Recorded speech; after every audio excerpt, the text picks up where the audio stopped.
Enquanto técnicos como Guardiola vivem à beira do campo, gritando, gesticulando e exigindo que cada jogador faça exatamente o que treinou, Carlo Ancelotti parece fazer o oposto. Fica lá, tranquilo, mascando seu chiclete na beira do gramado. E mesmo sendo chamado muitas vezes de técnico sem táticas, ele se tornou o único treinador a conquistar 5 maiores ligas e o maior vencedor da história da Champions. Mas como um treinador que aparentemente não faz nada demais conseguiu se tornar o maior técnico da história do futebol? Bom, é isso que vamos ver hoje.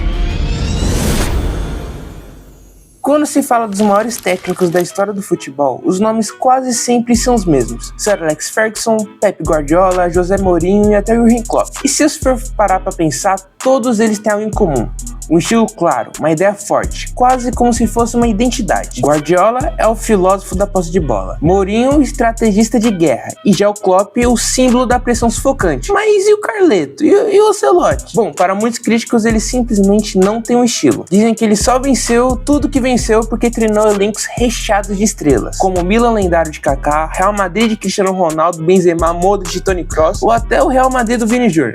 Com esses times aí até eu, o sucesso era inevitável. Mas será que é assim mesmo? Talvez o maior erro seja tentar analisar Carlo Ancelotti como se ele fosse igual aos outros, porque o velho nunca acreditou em uma única tática. Na verdade, sua maior força sempre foi essa: não se prender a uma ideia fixa. O próprio Ancelotti já explicou: não gosto de fazer meus jogadores ficarem obcecados por esquemas, prefiro que usem sua criatividade. Enquanto alguns treinadores tentam controlar cada detalhe do jogo, Ancelotti aprendeu a controlar algo muito mais difícil no futebol: as pessoas. Bem, mas seu início como treinador não foi bem assim. Influenciado pelo técnico Arrigo Sacchi, ele acreditava fielmente no famoso 4-4-2. Tanto que quando treinava o Parma da Itália, recusou um dos maiores jogadores da história, Roberto Baggio. O motivo?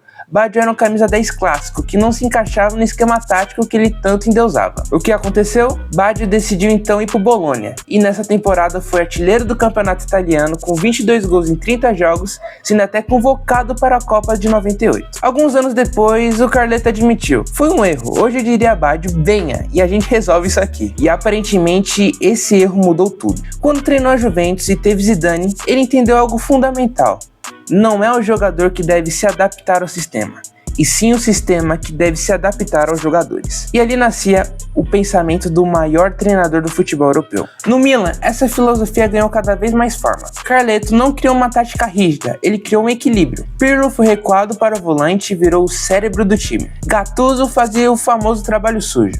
Seedorf conectava de forma maestral a defesa e o ataque. E já Kaká? Bem, Kaká tinha liberdade total para decidir os jogos. A famosa formação 4-3-2-1, que parecia uma árvore de Natal, não era sobre números no papel, mas sobre potencializar o melhor de cada jogador que ele tinha à disposição. E o resultado? 3 finais de Champions League em 5 anos. E o título de 2007 contra o Liverpool. Alguns anos depois, já no Chelsea, muitos duvidaram, mas Ancelotti fez de novo o básico bem feito e transformou o time em algo histórico. Com o 4-4-2 em losango, potencializou Lampard, Drogba e Anelka.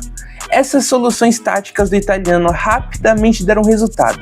Foram 17 vitórias nos 20 primeiros jogos no time, que quebraria diversos recordes na época, e fez 103 gols nos 38 jogos de Premier League. Algumas vitórias, como de 8-0 em cima do Wigan, ou 7-1 no Aston Villa, marcaram a época. Pelos Blues, ele conquistou 2 títulos de Premier League e a Copa da Inglaterra, o chamado Double, pela primeira vez na história do clube, mostrando cada vez mais esse potencial de se tornar um camaleão quando o assunto é treinar um time. No Real Madrid, o desafio foi ainda maior, o elenco cheio de estrelas, egos e pressão absurda. Ancelotti não impôs medo, ele impôs confiança. Na final da Champions League de 2014, o Real Madrid perdia até os 93 minutos. Mas o italiano tinha um jeito, ele manteve a calma, fez as mudanças certas na hora certas e principalmente confiou no seu time. E o resto é história. Sérgio Ramos empatou o jogo e na prorrogação o Real Madrid atropelou o Atlético. E assim, a La Décima não foi vencida no grito, e sim vencida na serenidade e na confiança nos seus próprios jogadores. E aí está também um dos maiores talentos do Ancelotti, que muitas vezes não aparece nos esquemas táticos, e sim no vestiário. Zlatan Ibrahimovic resumiu isso perfeitamente. O Mourinho sabe tratar um jogador, mas já Ancelotti, ele sabe tratar uma pessoa. Ele conversa, ele escuta e cria laços reais. Na sua segunda passagem pelo Real Madrid, ele reconstruiu um vestiário quebrado. Jogadores passaram a jogar não só pelo clube, mas sim por ele. E não tem como não falar do que aconteceu com peças como Vini Júnior. Um jogador que era zoado pela mídia, banco de reservas, não tinha confiança. Nas mãos do treinador italiano se tornou o melhor jogador do mundo. Porque ele sabia que ali fora do campo tinha um cara que confiava nele. E com Valverde, Courtois, Rodrigo, Kroos não foi diferente. Bem, Carlo Ancelotti é o único técnico da história a vencer 5 grandes ligas da Europa. É o treinador com mais títulos de Champions League e tudo isso sem um manifesto tático.